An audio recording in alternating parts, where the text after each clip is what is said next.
All right, so here's the latest patient. And again, don't get excited. It's not a triple. This sled is just like the 500 that was in here, wearing a storm hood. This one is wearing a RXL. So what is a sled?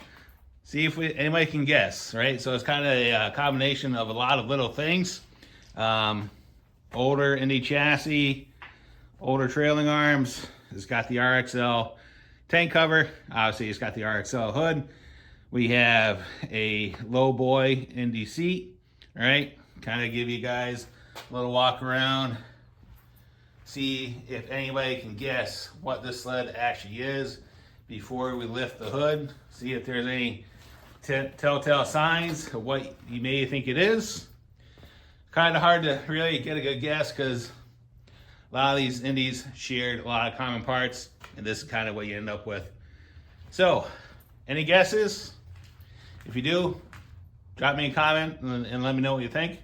But let's raise the hood and reveal its identity. Any guesses yet? It's a 1990 Polaris Indy 400, right? So this is basically the 500's little brother. Great engine. It's kind of a shame that Polaris kind of got away from the 400 because these little 400s were absolutely bulletproof in the early 90s. Great engine, right?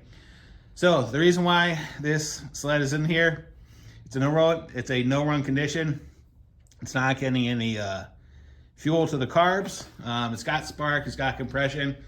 So what I think is going on, and I kind of already cheated. I already looked at the within the tank and the pickup line. It's gonna be kind of hard to see, but it is floating in the bottom of the tank, so the fuel pump is not able to draw any gas out of it. All right, so we got the carbs all bagged up.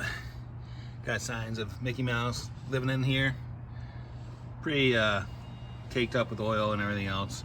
So let's clean up the acorns and the mouse nest, and then we'll douse it down with some degreaser and get to it.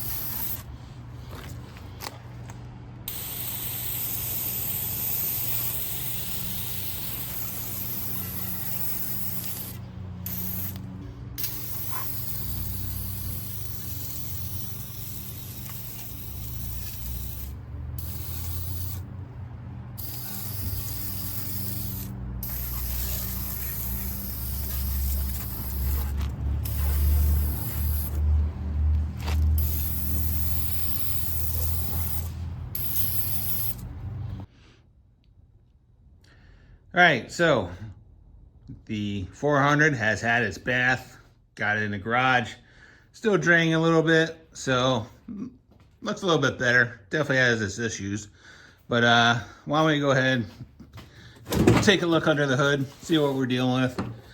Now that we have it cleaned up a little bit and kind of take an assessment as far as what we're dealing with. So we already know the pickup line is not connected to the barb on inside the tank, so that's going to be removed.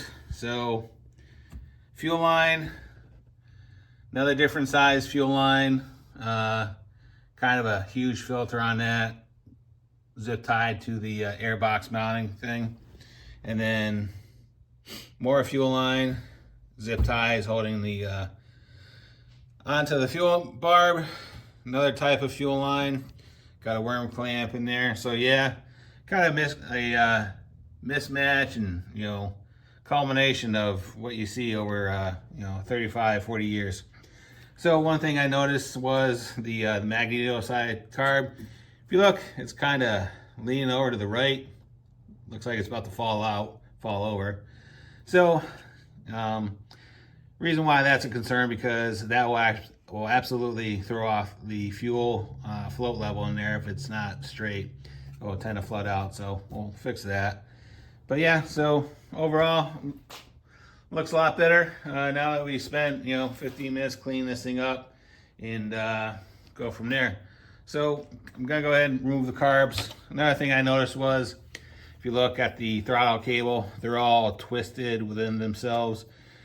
And if you don't have the routing on that, what it will actually do, because it will actually make the cable shorter because it's basically twisting, and it'll actually pull up on the slides. So we'll fix that too. We'll fix the routing on it while we're doing everything else. So, but yeah, let's pull the carbs out and get to work. So I'm just going to start by removing the slides off.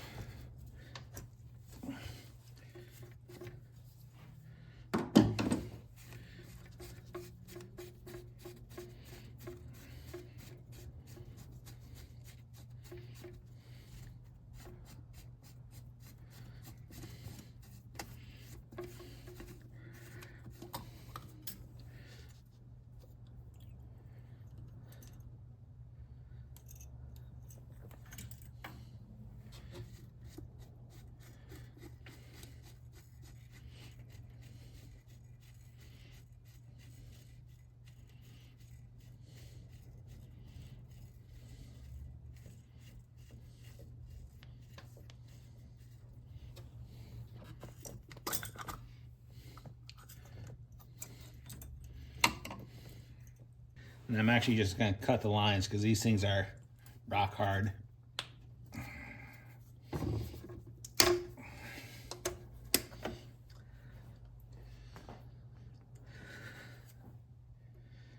Start with the PTO first. Just loosen up the clamp. I'm going to slide it out of the boot. Ooh. These things are stuck.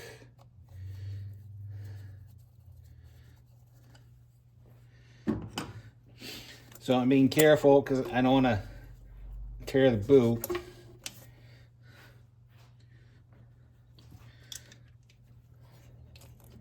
Yeah.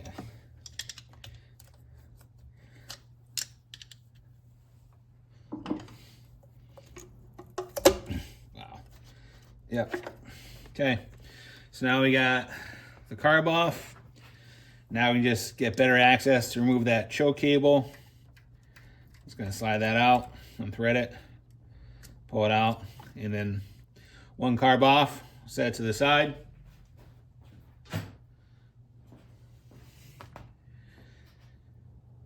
And I'm gonna do the same thing. I'm just gonna cut the line.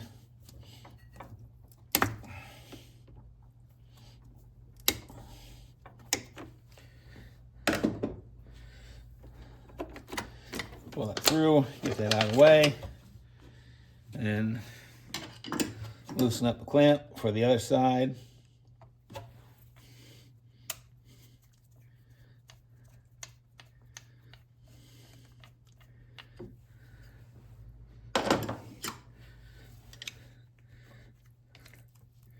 Yep.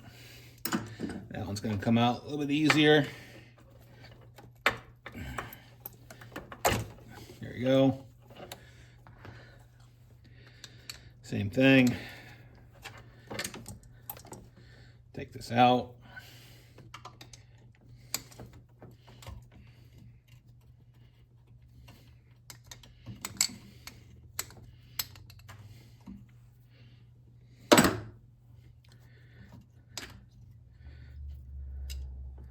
Now that the carbs are out, we have a little bit better access to the oil pump. And as you can see, still covered with oil and dirt and everything else. Really couldn't get at it with the pressure washer because, again, the carbs were in the way. So all I'm going to do is just going to take some carb clean and then kind of wash it away. Because what I want to do is, again, I want to do a visual inspection to make sure we don't have any leaks or splits in the oil lines. Because, again, this stuff is 35, 40 years old, however old it is at this point. And this is the stuff that you want to check. Make sure you don't have any tears or breaks in line. Make sure you have no active oil leaks.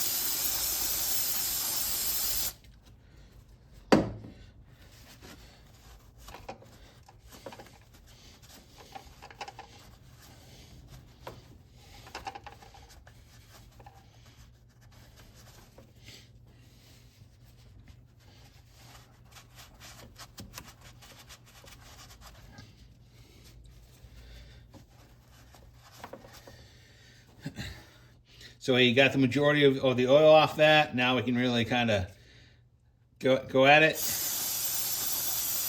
Clean it up a little bit more. Let it all break down. And then come back at it once everything's dry. See if we have any leaks. And then we'll address it if we need to. All right, so we're going to start the disassembly of the carbs. And I've mentioned this before. When you're working on these things, remember, they're 35, 40 years old. And good parts are getting harder and harder to find. So when you kind of start working on these things, just be careful. Know your own strength. If something feels like it's not going to go right, don't force it. You don't want to break anything because, again, what will turn into a simple job can turn into a more of a nightmare. So looking at the carbs, so what we're looking at, this is the PTO side water trap. And you can tell this thing is not, first of all, it's not the right type of material for the water trap. And the thing is rock hard. So to remove it, it's just a 17 millimeter fastener. So we're just going to take that out. And that will allow us to, so there you go. Can you see all the junk? You see all the junk in there? This is why we're taking this stuff apart. All right, so the next thing we got to do is we got to remove the float bowl, right? So depending who worked on these before you, they could be pretty easy to come out. Sometimes they're stuck or stripped. So I actually picked these up probably like a year ago. I think I got them at Harbor Freight. And it actually works pretty good as far as getting at these screws just to break them free. And so all you can do is just do that and kind of loosen them up. So that way, if they are already stripped, you can use these to break the screws, all right? So those came right out. And so what we're gonna do now is we're gonna go ahead and remove the bowl.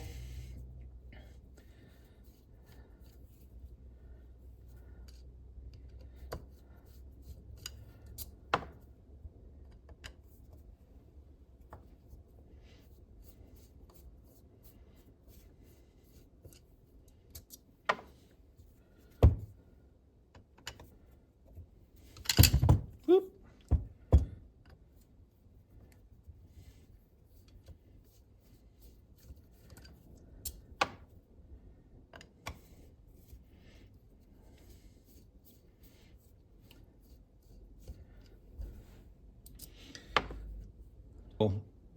Once you got the screws out, just tap the bowl with a screwdriver. All you want to do is just break the seal. All right, you can hear it break free. And this is kind of the moment of the truth. This kind of is going to give you a good idea what is going on with the carbs as far as what's going on within the float bowl. All right, so the first thing is we got a torn gasket, so we'll replace that. And these don't look too bad. So, but if we look in the bottom of the carb, right, you may not be able to see it on camera, but there's a lot of speckles on it. And when I run my finger on it, there's a lot of grit, right? Hopefully you heard that. Right? That's all grit, right? So what we're gonna do is, so if we look on the towers, again, it's a sign that there's been water inside the carb. So what we're gonna do at this point, we're gonna go ahead and remove the main jet, the pilot jet, and the float arm and everything else. So we're gonna remove the main jet, and this is just a 6 millimeter hex. Shouldn't be that tight. Go ahead and take that out. Put it to the side. Next thing you want to do is take the pilot jet out, which is located right down there. And make sure you have the right screwdriver when you do this, because it is very easy to break the flange on the pilot jet. So right now I'm engaged in it. So what I'm going to do is I'm just going to grab the screwdriver and I'm going to force down in my hand, applying pressure. And then while I'm holding it with my left hand, I'm just going to take it out, right? So it's coming right out. right? So that pilot came out pretty easily. The next thing we want to do is we want to remove the float arm, was right there. This is the most, I'll be honest with you, this is the most stressful part of working on these carbs, because sometimes that float arm or that float pin is stuck in the towers. And I've seen people just go at it and hit it with a hammer, and then these towers will break, and then this is where it can get expensive, right? So typically the way I do this, I know some people will go after it with a spring-loaded center punch. I don't like that because I think that actually puts too much force on it. What I like to do is I like to start small and kind of work my way up to it. So I have the carb mounted in a vise, and basically I start with the smallest thing I got as far as mass. And right now I'm just going to take an awl, I'm going to put it right on the center, and then I'm just going to hit it with a screwdriver and try to force it out.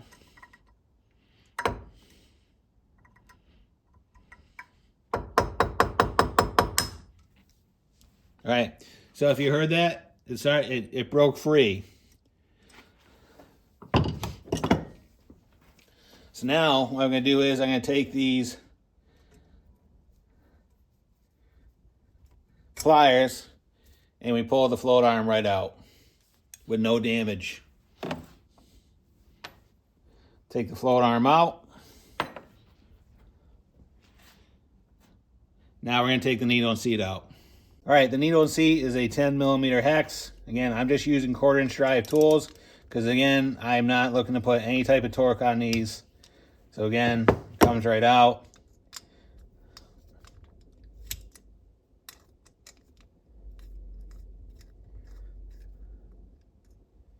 Put that to the side. And then what you're going to see is you're going to see a little fiber washer underneath it. You're going to want to save those. All right, so the next thing we're going to do is we're going to take the air screw out. But before we take it out, we're actually going to see where it's currently set at. So we're just going to take a flat blade screwdriver, put it in there. So that's 1/2, 3/4 till it's lightly seated. All right, so that was 3/4 of a turn, not much of an air screw. So all we're going to do is we're going to completely back it out.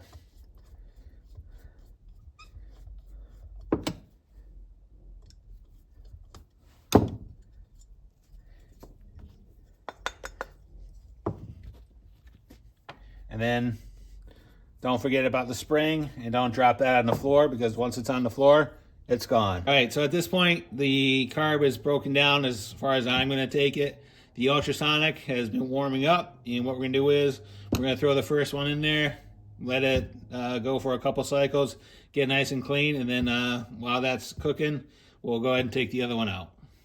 All right, so I just want to show this to you guys. This is the second carb. So look at the pitting on this carb. This thing has had water in it for a long time. So again, it's one of those things, you never know what you're going to find when you pull these things apart. All right, fast forward, everything's back together. Carbs are in there, air box is in, new fuel lines. Everything's looking good. When I go give this a yank, see how it does.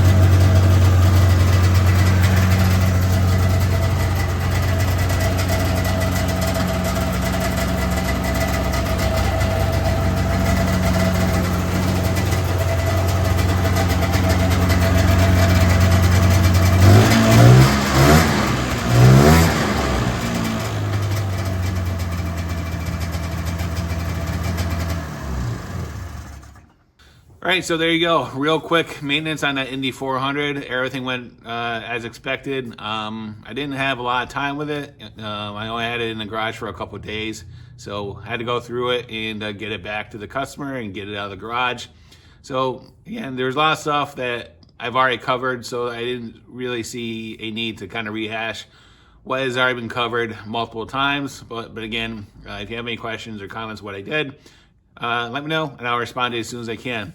As far as the next project, we're working on it right now. It's the that Polaris Evo.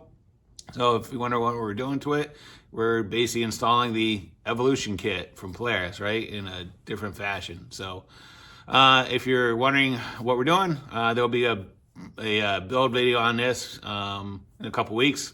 We're just waiting for parts and pieces at this point. But if you've watched the series on the disassembly of the switchback, that kind of will get you up to speed as far as what the plan with the Evo is. All right, so as always, thanks for watching, and I'll talk to you later. Have a good day. See ya.